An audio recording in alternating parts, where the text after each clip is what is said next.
Monty.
It wasn't emergency mode, but you can see a little bit of stuff in here.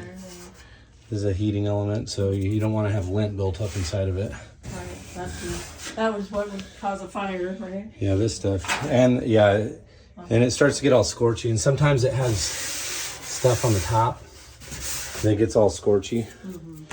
But this is not the worst one I've ever seen, I'll tell you that. It's better to be proactive than reactive.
at this point, by request, I am going to show how to connect the belt. So I start by pulling the belt over the top of that drum, and then I kind of line it up with that idler pulley right there. It should kind of meet right in the center, and you can see how I'm wrapping the belt over the top, and then kind of over the right side, pull it under, and then pull to the left of the idler pulley, and then just wrap it underneath the motor pulley. And then once I'm on there, you could see it kind of suspended in place because that belt is the tensioner is sprung on there. And then basically I'm turning the drum with the belt in place, and that way you can see how the belt lines up as I'm turning. So that's kind of the process to making sure that belt doesn't fall off after a few turns.